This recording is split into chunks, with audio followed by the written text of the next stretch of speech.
in the space of 24 hours, 5 billion YouTube videos are going to be watched by an audience of about 1.3 billion people all around the world, with the average viewer spending about 40 minutes per day watching YouTube on their phone. It's a testament to YouTube's power and reach around the world. And whilst most people watch it as a source of entertainment, for me, it's my life. It's what I do as a vlogger. I hate the word vlogger. It's the most awkward, strange word ever. It's probably the worst word ever made by humans, vlogger. I can't stand it. Nonetheless, I am a vlogger, and here is my channel. It's called Abroad in Japan. It's a mid-sized YouTube channel with about 400,000 subscribers. I've made maybe about 100 videos in the 5 years that I've been doing it, and during that period, there's been about 38 million views and 120,000 comments that people have left along the way. And it's pretty amazing to think you can get those kind of views just by making videos alone in your apartment, right? Even more surprising, perhaps, is many of the videos have featured in the mainstream media, from the BBC and The Guardian to the Nikkei and TV Tokyo. And I show you this at the risk of seeming arrogant, but the truth is, I'm surprised as anyone else. I'm surprised by all this because I'm not special. I'm not particularly talented at anything. I've been a waiter, a university student, an English language assistant, and then a YouTuber. And the only difference is one day, about 5 years ago, 4.5 years ago, when I came to Japan to teach, I picked up a camera one day and started filming what was going on around me. And what was going on around me? Well, my first video is just me in my tiny apartment, and super impressed by my little futon that I would sleep on for 3 years. By all accounts, it's a terrible video. It's not very good. But nonetheless, I did that and I started to enjoy it. It became a hobby from then on. And every month I would make one video. Originally, I did it with the intention that friends and family back home in the UK would see the videos and know that I wasn't dead. It was a reminder that I was still alive, doing something the other side of the world. But when I asked my friends and family, have you watched my videos? Nearly all of them said, no, we haven't. So that was disappointing. But fortunately, I found that people that were interested in Japan came across the videos. And after 1 year and about 8 videos, there were an incredible 334 subscribers. It was amazing. I felt like a king. But I kept going and I kept doing it. And after about another year and a half, the channel reached 100,000 subscribers. And that was when I realized this was something I could do for a living after I finished life as an English language assistant. So I finished teaching in August 2015 and started doing YouTube full-time. And since then, the channel has become one of the largest YouTube channels run by a foreigner in Japan. And let's go here. And these days, it's more like running a poor quality TV channel as opposed to a YouTube vlog. You get into all kinds of crazy situations. For example, look at this. This is Monster Ramen. We made this this is all things we've done the last 6 months. This is Monster Ramen in Akihabara. In our tatami mat room. This is Masasaka beef. There's Sakurai-san there. The most expensive beef in Japan. The capsule room. Tokyo Capsule Hotel. So there's must be about 15, 20 capsules in this one little area. And you can still see that he's got mummies, some flesh a real-life intact. mummy in He's not all just Fukushima. bone. Terrifying, but amazing. And, of course, the tomb is the of mound, Jesus the Christ, burial mound of who might have Jesus died Christ. in Aomori. Died This is in 800 Aomori, BC. believe it or not. There's no real link. The only thing they've got in common is we just think things that are interesting, things that we think are interesting get featured. The one thing I don't understand, though, the one thing I've never really understood is, why aren't there more people doing this? Why aren't there more people vlogging? Where is everyone? Because you don't need any qualifications, you don't need any money, you can do it now. I mean, all you really need is a camera and the internet, and most of us carry those in our pocket today in the form of a smartphone. To put things in perspective, I think there's probably around 100 foreign vloggers living in Japan right now, most of whom live in Tokyo, Kansai, or Nagoya. As far as I know, I'm the only vlogger in TOHOKU. And that 100 figure is pretty small when you think that there's about 2 million foreigners living in Japan. It's strange. For me, as a vlogger in TOHOKU, it's strange.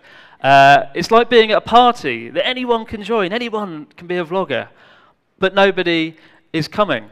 The only upside for me is I get to eat all the cake, because you can't just leave cake sitting on the table, you have to eat it. So today I want to explore this, and I want to maybe encourage people here to consider the path of becoming a vlogger, because I do think it's influential, I do think it can make a difference.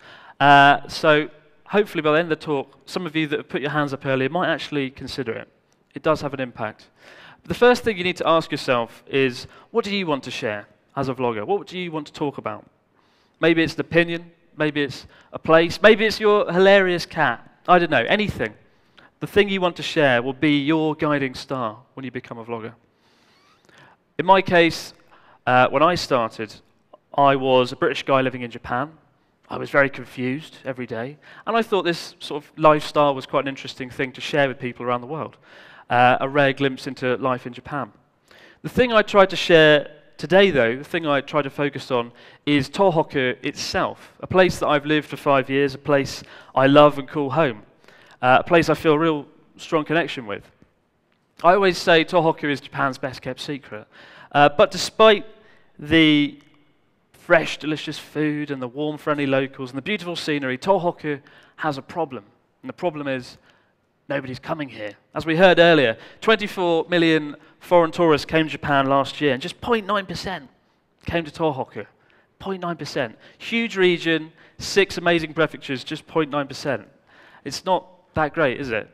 I suspect there are 2 reasons. The first, perhaps, is the negative reputation as a result of the events of 2011.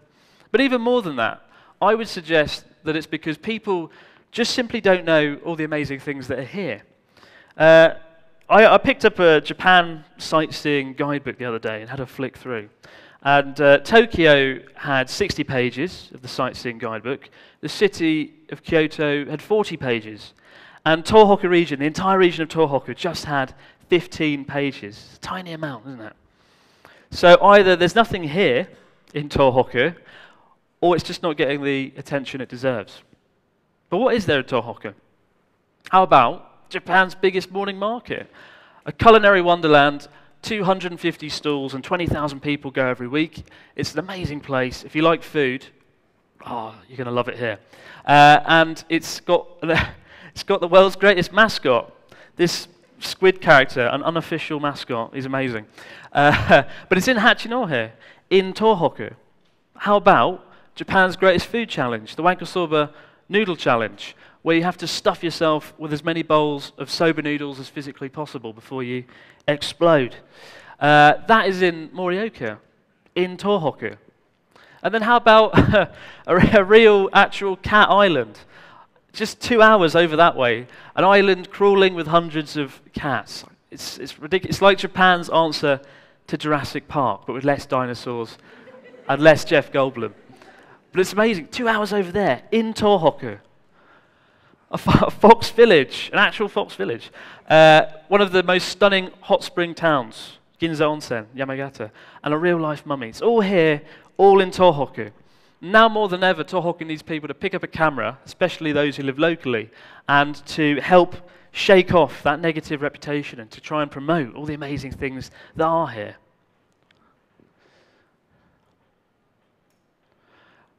But can vlogging have an effect?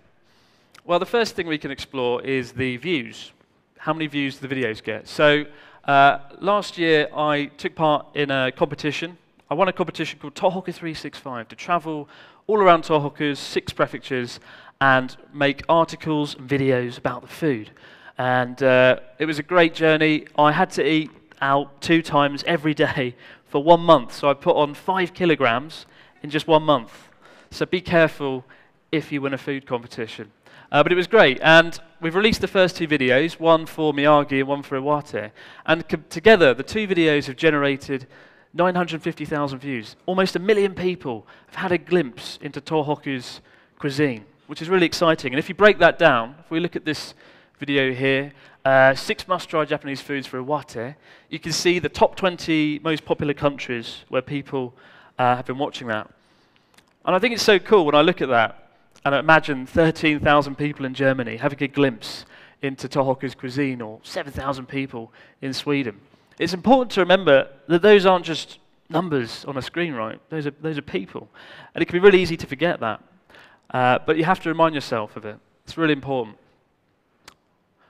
So, but can vlogging actually have a real effect? Is there any hard evidence? Well, I mentioned we made a video about the Wankosoba Noodle Challenge last year. This was in August, I think, and about 2 months after this video came out, some friends contacted me over the phone and asked me, or told me that they'd seen this video featured on a Japanese TV show on national television, on television Tokyo TV, a show called You Wa Nanishi Nihone, where the TV crew waits at Narita Airport, jet-lagged foreigners come through, and they ask them where they're going and what they're doing. And if the story is interesting, the person says they're going to do something great, then they'll follow them around Japan. And in this one episode, a German guy, an awesome German guy called Talan, had come to Narita Airport, and when asked what he was doing, he said he was doing the Wankosoba Noodle Challenge because he'd seen it featured on Abroad in Japan.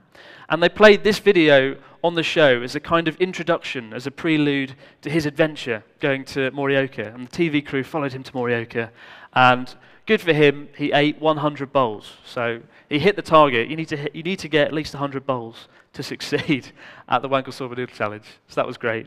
I also made another video last year called My Favorite Place in Japan. It was about the town of Sakata, a place that I lived for 3 years as an English language assistant, a place I love. And in the video I featured the food, some of the scenery, my good friend Yuki here, this is Yuto, Yuki and his hostel that he runs in Sakata. And I featured that in the video. And since this video, Yuki often sends me pictures from viewers that have seen the video and then decided to go all the way to rural Sakata to go and see what it's like. For example, this is Callum. He's a British guy, and he travelled all the way to Sakata. This is Frederick. He's from Norway, and it was his first time in Japan ever. He went to Tokyo, Kyoto, and Sakata. Just because, what an adventure, just because he'd seen it in the video. So that was really exciting, really encouraging. And I thought this was really cool, so I did a little questionnaire on the Abroad in Japan Facebook page. It's quite a small questionnaire. And I asked, have the videos ever made you want to visit Japan or live and work in Japan? And 485 people responded on the Facebook questionnaire. And 84% said the videos made them want to visit Japan, and 63% said that the videos have made them consider living and working in the country, which is really exciting, particularly encouraging. And I then asked, have you ever visited somewhere after seeing it featured in an Abroad in Japan video? And again, 177 people responded, and it's gone. 177 people responded, showing, like, giving their examples of places they'd visited in Japan after seeing it featured in a video, which is really exciting. You know, it's a reminder when you see these messages or see it on TV that vlogging can have a real effect. And when people see these videos, it can encourage them to do something.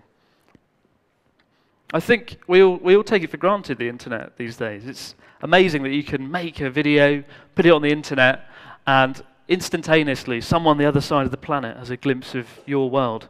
It's really exciting, and I urge you to try. I urge you to consider making one video. Because if you do it, if you make just one video, you might find you enjoy it. And you'll be amazed when people start to discover your video and start watching it. And if you enjoy it as I did, maybe it could lead to something more. You never know. One of the reasons I've been successful is because there's people out there who want to know what life in Japan is like. The demand is already there, right? So you have that to your advantage. I often hear people say they want to help promote TOHOKU and shake off its negative reputation. And that's never been easier or cheaper to do than now. All you need is your camera and the internet, and to ask yourself, what can you share with the world? Do it. Try it once. Come and join me at this incredible party. Help me eat the cake, by all means, but do it. Make a video, and regardless of the opinion or story you try to share through video, you'll find that your audience is already out there, somewhere in the world, and they're waiting to hear what you have to say. Thank you very much.